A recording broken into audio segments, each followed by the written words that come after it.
अपने पसंदीदा मौजू पर शोज़ देखने के लिए लाइक और सब्सक्राइब करना ना भूलिएगा और बेल बटन पर क्लिक कीजिएगा।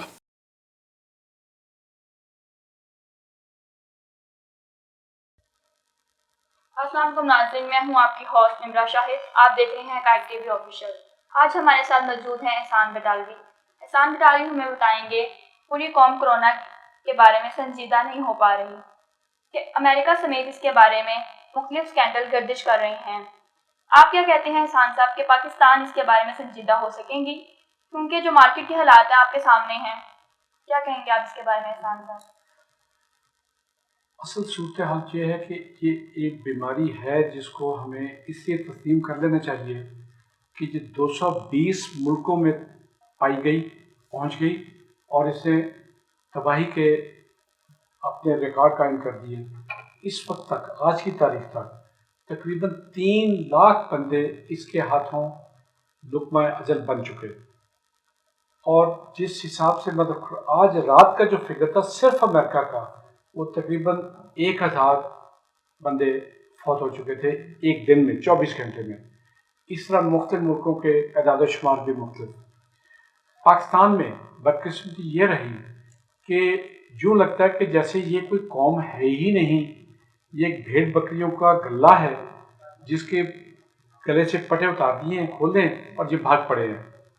इन्हें, मुझे ये समझ नहीं आती कि इन्हें कोई ये बताने वाला नहीं कि आपके बच्चों की ज़िंदगी ख़तरे में है, आपके बुज़ुर्गों की ज़िंदगी ख़तरे में है, आपकी अपनी ज़िंदगी ख़तरे में है।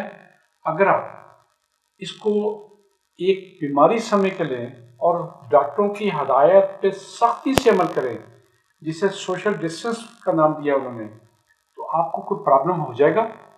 मैं तो आवाम से ये पूछना चाह रहा हूँ कि अगर आपकी कुछ शान में कमी आती है सोशल डिस्टेंस से तो वो बता दें।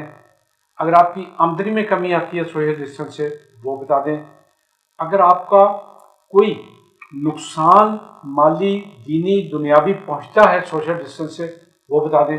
लेकिन पता नहीं इन्हें इस चीज़ का मजाक उड़ा के कोई ये लुत्फ लेते हैं। इन्हें इस बात की समझ नहीं आ रही कि ये लुत्फ इनकी ज़िंदगियों को खा जाएगा।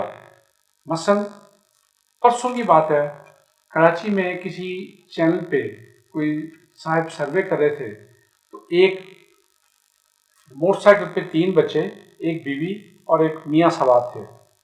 और जिस तरीके से, फ्रैंकली स्पीकिंग, लैंग्वेज बड़ी अजीब सी है, वो दांत निकाल के हंस रहे थे, सवाए इस बात की कि जी ये चाह रहा था कि इन्हें फौरी तौर पे हथकड़ियाँ लगा के अंदर फेंक दिया जाए कि ये पूरे मुआशरे के लिए एक खतरे का बायस बन गए हैं। वो कह रहे थे ये जो हुकूमत का ड्रामा है, कौन सा कोरोना, कौन सा कोरोना, कौन सी फलां चीज़।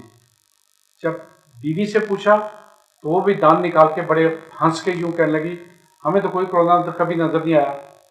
भाई तुम्हारी अगर आंखें नहीं, तुम्हारा जहन नहीं, तुम्हारी अकल नहीं, और तुम्हें अल्लाह ने ये फहम नहीं दी, तो उसमें किसी का क्या कसूर है?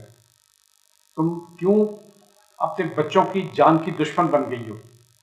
क्यों अपने मियाँ की जान की दुश्मन बन गई हो, जिसके बाद तुमने रोना है कि मैं बेवा हो गई और मुझे कोई संभालने वाला नहीं? तो कोई खुदा का खौफ करना चाहिए। स्कैंडल तो चल रहे हैं पाकिस्तान में।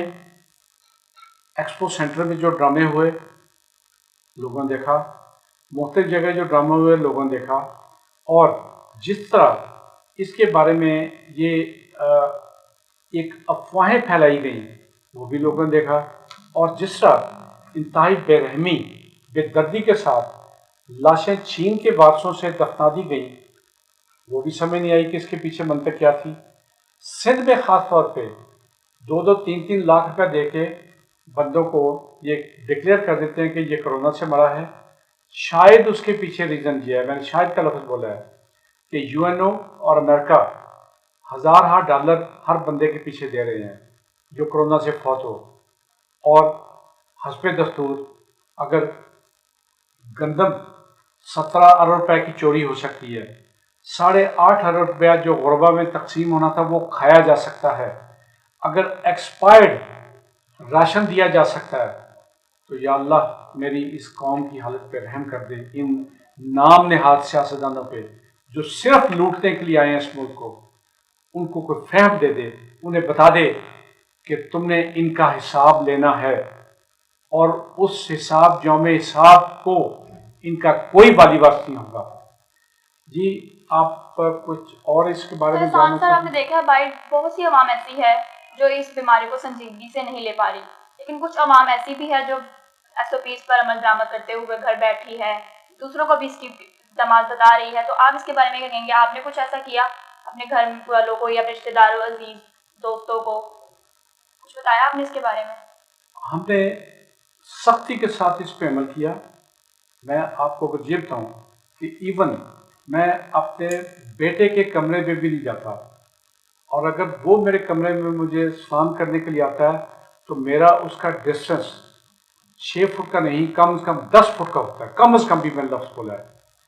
اسی طرح میری مسز کا ڈسٹینس اس سے بھی زیادہ ہوتا ہے۔ اسی طرح میری جو بہو ہے وہ بھی کمرے میں آتی ہے تو 10-12 فٹ کا ہمارے درمیان ڈسٹینس ہوتا ہے۔ اور اسی طرح اگر ہم لان میں بیٹھتے ہیں تو اتنے فاصلے پہ بیٹھتے ہیں، تو یہ تو ہمارے اپنے مفاد میں ہے۔ مجھے یہی سمجھ نہیں آتی کہ جو چیز ہماری صحت کا ضامن ہے، جو چیز ہمیں اس کے کرنے میں کون سی شرم ہمیں آتی ہے، کون سی چیز ہمیں روکتی ہے اس چیز سے کہ ہم اس کا تمسخر اڑائیں اور ہم اپنی جان بے جا بے وجہ ہم ضائع کرتے ہیں۔ جب یہ چیزیں ہوں گی تو پھر اس کے بعد کیا ہونا ہے؟ جی ناظرین، آپ دیکھ چکے ہیں احسان سر نے ہمیں بہت کچھ کورونا کے بارے میں بتایا ہے۔ آپ دیکھتے ہیں کہ ہماری عوام اس کورونا کو واقعی سنجیدگی سے لے پا رہی ہے؟ جو ڈاکٹر نے ایس او پیز پر عمل درآمد کرنے کا کہا ہے، ڈاکٹر جو ہدایات ہمیں دے رہے ہیں، کیا ہم اس پر واقعی ہی عمل کر پا رہے ہیں؟ آپ کا بہت بہت شکریہ۔ آپ دیکھ رہے ہیں حقائق۔ شکریہ جی، اللہ اپنے پسندیدہ موضوع پر شوز دیکھنے کے لیے لائک اور سبسکرائب کرنا نہ بھولیے گا اور بیل بٹن پہ کلک کیجیے گا۔